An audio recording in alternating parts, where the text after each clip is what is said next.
Coucou les pichous, c'est le Pichou Otaku et aujourd'hui on se retrouve pour une nouvelle vidéo de Manga Machin.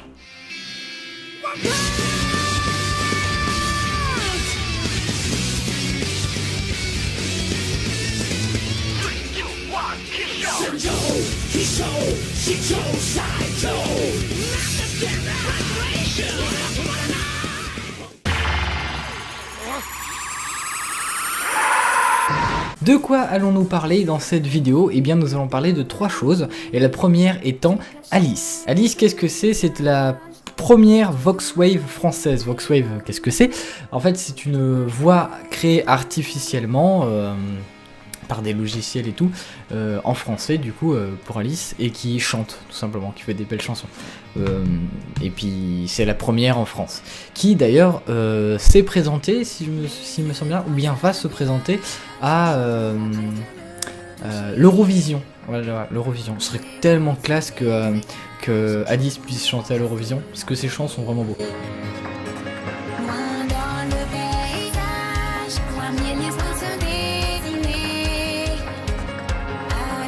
J'en profite pour vous montrer son album. Oh, on me voit dans le truc. Pardon. J'en profite pour vous montrer son album. Voilà.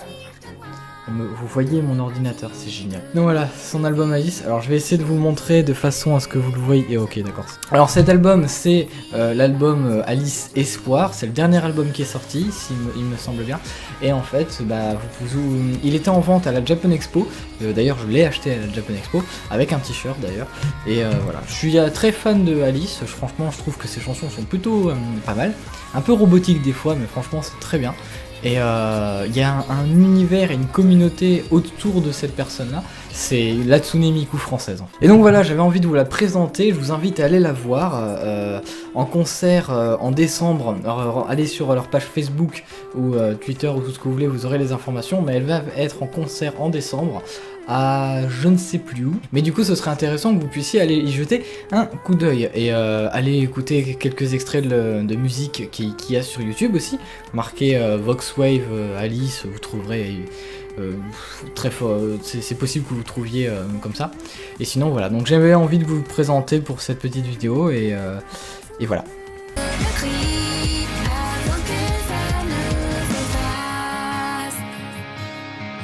Deuxième chose auquel j'aimerais vous parler, c'est un manga qui est sorti récemment, s'il me semble bien, hein, toujours, je suis jamais sûr de rien. Et le nom de ce manga, c'est Love and Lie, donc amour et mensonge. Normalement, si je fais bien mon boulot en montage, vous aurez l'image de la couverture de ce manga, ou du premier tome de ce manga en tout cas, quelque part autour de moi. Et donc Love and Lie, qu'est-ce que c'est? Alors pour faire un synopsis rapide de ce manga, écrit, il n'y a pas encore d'animé, et s'il y en a un, je suis pas au courant, mais sinon c'est un écrit. Vous pourrez trouver dans le libraire de votre choix, à la Fnac ou n'importe où. Et donc le synopsis. Alors son synopsis, c'est tout simplement dans le Japon, hein, où le gouvernement en fait décide des couples. Je vais préciser, en fait, à partir de vos 16 ans, vous recevez une petite lettre, et dans cette petite lettre, vous avez le nom et le prénom de la personne avec qui vous allez terminer votre vie. Et ça, c'est choisi de façon génétique. Ça veut dire que vous avez, par exemple, génétiquement, vous vous associerez mieux avec telle ou telle personne, et du coup, vous êtes obligé de vous marier avec et de vivre toute votre vie avec la personne qui est le plus adéquate, ou je sais pas... en meilleure fusion, synthétique, tout ce que vous voulez. Et donc voilà, ça raconte l'histoire d'un garçon qui lui est amoureux d'une fille depuis très longtemps, depuis avant ses 16 ans, etc. Et justement, à ses 16 ans, il reçoit un message, et il y a deux petits messages, deux personnes et qui lui dit voilà, vous avez 16 ans, maintenant vous allez vous marier avec cette personne. Et cette personne n'est pas la fille qu'il aime. Du coup, bah, il se retrouve dans un amour interdit qu'il va quand même essayer de pratiquer, ou il va quand même essayer d'entretenir sa relation avec cette fille. Est-ce que cette fille sera d'accord? Est-ce qu'elle sera pas d'accord? Est-ce qu'il va y arriver? Est-ce qu'il va pas y arriver? En plus, pour vous donner un petit peu de hype, eh bien, la fille qui lui a été choisie est plutôt mignonne, et il s'entend quand même pas mal avec. Donc voilà, ça c'était pour le manga Love and Lie, j'avais envie de vous en parler, je l'ai lu quand j'étais à la FNAC, j'allais acheter un manga, je suis tombé dessus, je l'ai lu entièrement, et ensuite j'ai acheté un autre manga du tout qui est pas du tout pareil, qui s'appelle... Voilà, c'est ce manga, c'est The Testament of Sister New Devil. Alors je savais pas du tout c'était quoi, je savais qu'on m'avait dit que c'était un peu dans le même genre que High School DxD, donc avec des démons, avec des anges, avec gna gna gna, et avec des opailles. Et du coup j'ai regardé, et donc j'ai lu en fait le truc qui était derrière, tu sais, le petit résumé qu'il y a là. Et du moment où j'ai vu, je voulais la première phrase, le lycéen Basara Tojo se retrouve du jour au lendemain avec 2 demi-sœurs, Mio et Maria. Et là c'est fini. Là j'ai lu ça et le game était fini. En général, sachez que dans un manga, du moment qu'il y a des demi-sœurs, même pas des demi-sœurs, ça part souvent dans des trucs assez... inceste. Enfin bon, sinon du coup c'est un très bon manga, je vous le conseille, il y a un animé dessus, je vous conseille aussi l'animé, il paraît qu'il est bien. Moi je l'ai pas regardé, je préfère le regarder en écrit celui-là, et voilà. Parce que Red Ice Sword, j'attends toujours le tome 11, donc qui sort le 9 décembre pour vous le rappeler. Je l'ai dit dans ma dernière vidéo que je vous invite à aller voir du coup, la dernière vidéo de manga machin, et du coup je vous invite à aller la regarder. Donc voilà, c'est tout pour le manga Love and Lie, que je vous recommande encore une fois d'aller acheter et de lire. Achetez-le, ou lisez-le légalement en scan sur internet si vous le trouvez. J'ai pas regardé s'il y était, mais s'il y est, tant mieux, s'il y est pas, tant pis. Moi personnellement, j'ai toujours un petit plaisir à avoir dans les mains le manga que tu lis, c'est pas, il y a un certain plaisir à vraiment le lire comme ça. Et un scan, c'est très peu par rapport à un manga entier. Et la troisième et dernière chose dont j'aimerais parler dans cette vidéo, c'est l'épisode 66 de Dragon Ball Super. Alors je sais que plein de personnes en ont parlé, en tout cas j'ai entendu que plein de personnes en ont parlé, j'ai vu aucune vidéo dessus, déjà. Je veux dire, j'ai vu l'épisode en lui-même et j'ai vu aucune vidéo en parler. Donc j'avais envie d'en parler parce qu'en tant que grand fan de DBZ et de Dragon Ball, j'ai pas vraiment regardé. Dragon Ball Z, j'ai regardé mais à fond. Et Dragon Ball Super, je le regarde depuis le début et franchement, au début, j'aimais pas tellement. Ensuite, ça m'a pris en haleine. Et maintenant à partir du moment de l'arc de Black Goku, franchement j'étais à fond dedans et l'épisode 66 m'a complètement retourné. Qu'est-ce que on pourrait dire de cet épisode 66? Alors déjà, allez à le regarder. Si vous commencez Dragon Ball Super, un petit conseil, regardez le film Résurrection de Freezer. Passez 20 épisodes, parce que les 20 épisodes c'est tout simplement la résurrection de Freezer, ou les 30 d'ailleurs épisodes, non les 20. Ensuite, commencez au moment où il y a un championnat entre un autre, je ne pourrais pas trop vous spoiler si vous commencez, au moment où il y a un championnat dans un univers, et voilà. Et à partir de ce moment-là, ça devient intéressant, le championnat remet un peu les combats en haleine et autres, vraiment la tension, et à partir du moment où il y a l'arc de Black Goku, on retrouve enfin l'ambiance qu'il y a dans un DBZ, dans Dragon Ball Super, même s'il y a beaucoup de fanservice, beaucoup de trucs où tu vois très bien que c'est commercial pour sortir des figurines et autres. Comme l'épisode 66, voilà. Donc du coup, pour ceux qui n'ont pas vu, je vous invite à ne pas regarder cette vidéo, enfin, ne pas terminer cette vidéo, du moins pendant quelques temps, parce que je vais spoiler. Et si vous l'avez regardé, tant mieux. Et donc si vous l'avez pas regardé, je vous invite à aller la regarder et à revenir plus tard. Et revenez plus tard, si vous ne revenez pas, du coup c'est triste. Donc déjà, qu'est-ce qui est positif et qu'est-ce qui est négatif sur l'épisode 66 de Dragon Ball Super? Alors ce qui est positif c'est l'animation. Alors on a beaucoup critiqué l'animation de Dragon Ball Super, moi le premier, franchement j'ai craché dessus, les fameux épisodes 5 de Dragon Ball Super où les graphismes étaient... Enfin, les graphismes, les dessins étaient très moches, mais je pense qu'ils sont vraiment améliorés au fur et à mesure du temps, limite ils ont appris leurs erreurs, mais voilà, maintenant c'est quand même vachement mieux, et ça devient très bon. L'épisode 66, les combats qu'il y a dedans, je le dis assez rapidement, bref, les combats qu'il y a dedans sont quand même très intéressants, très intenses, la musique... Mais la musique, franchement, j'avais des orgasmes quand j'écoutais cette musique, c'était juste magnifique. Oh là là, j'ai dit que je spoilerais, donc bon entendeur, je veux pas entendre de... Ouais, t'as spoilé. Mais en tout cas, je vais spoiler. Le moment où Trunks enfonce son épée Genki Dama, pouvoir de l'amitié, Fairy Tail, dans le corps de Zamasu, et le coupe comme ça... c'était juste génial. La musique qu'il y a à ce moment-là est juste magnifique. Franchement, moi j'ai crié sur ma chaise et j'étais juste heureux. Alors, cet épisode, c'est l'un des meilleurs épisodes de Dragon Ball Super que j'ai pu voir à partir de ce moment-là. En point positif, j'étais hypé, j'étais content, j'ai vu Végéto, j'étais content, j'ai vu Trunks tuer Black Goku, j'étais content. Donc voilà. Maintenant, on va parler des choses un petit peu plus négatives de Dragon Ball, enfin de cet épisode de Dragon Ball Super. Alors, on va déjà parler des incohérences scénaristiques, mais alors déjà, Sangoku et Vegeta vont fusionner avec des Potara pour devenir Végéto, donc, et se battre contre la fusion de Black Goku et Zamasu, qui finalement est Zamasu, mais en Zamasu. Faut regarder l'anime, si vous le regardez vous comprenez, si vous l'avez pas regardé vous comprendrez pas. De toute façon si vous l'avez pas regardé je vous avais demandé de retourner aller le voir et ensuite de revenir après. Donc vous m'écoutez pas. Et donc cette fusion, eh bien ici en fait au moment de fusionner t'as Sangoku qui demande à un Kaioshin, oui mais normalement quand on est en Potara c'est irréversible, dans Dragon Ball Z il l'avait dit comme ça, quand il se bat contre Buu en Végéto. Et là le Kaioshin te pond un Deus Ex Machina mais alors complètement pondu, mais juste pour histoire de voilà. Oui, mais non, en fait, ça dure qu'une heure. Si t'es pas Kaioshin, ça dure qu'une heure.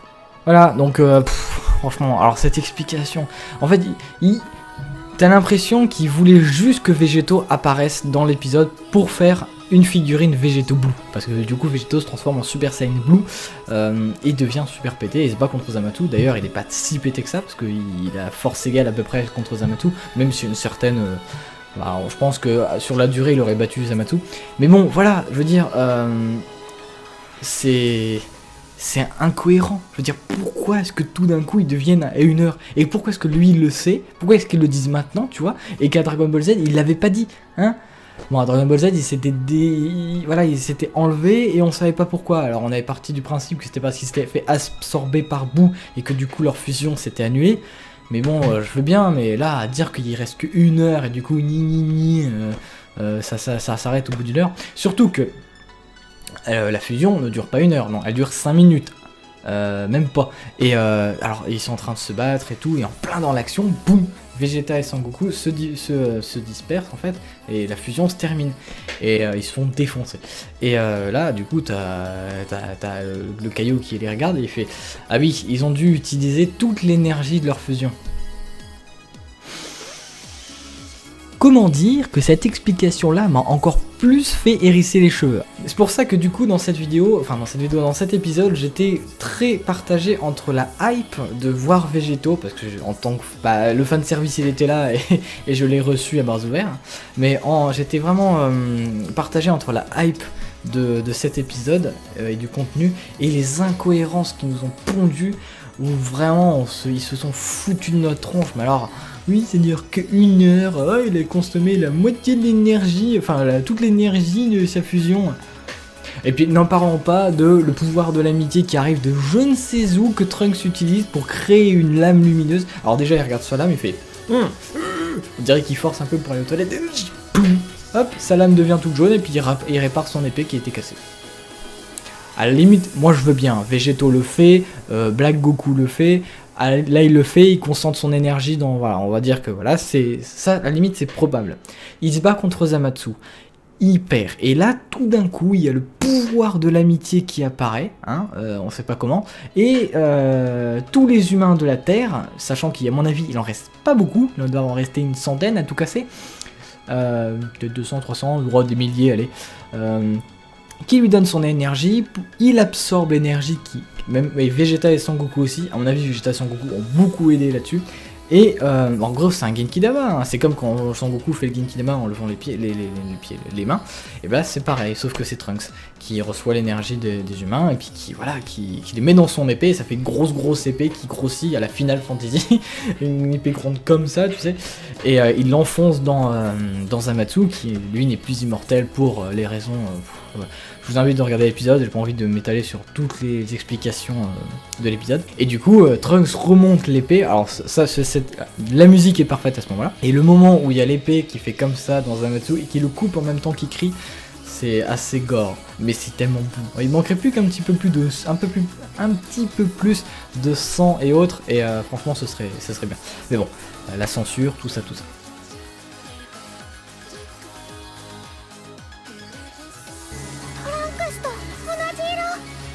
ジかおみゃらみんなトランクスかいやいや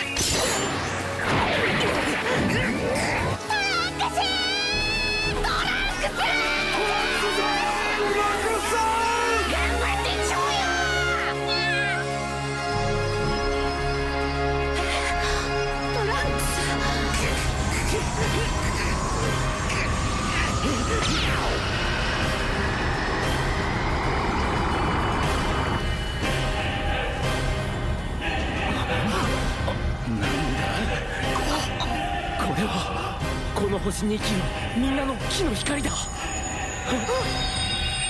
ベジータ、俺たちも。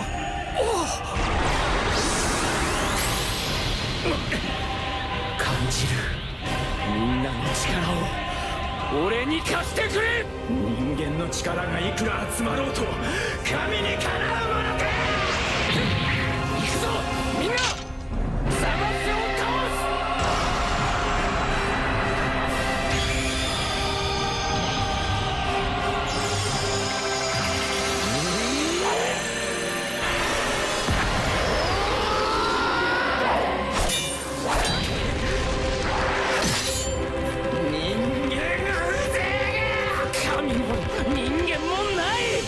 自分以外を信じないお前に俺は負けない。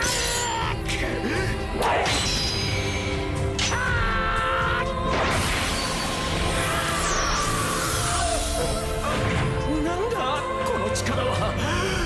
たくさんの金が混ざり合い我を描く。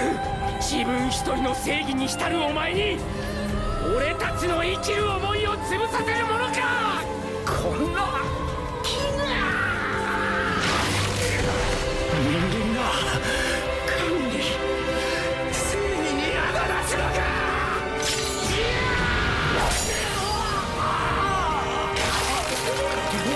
貴様の正義など知ったことか。バカなこんな。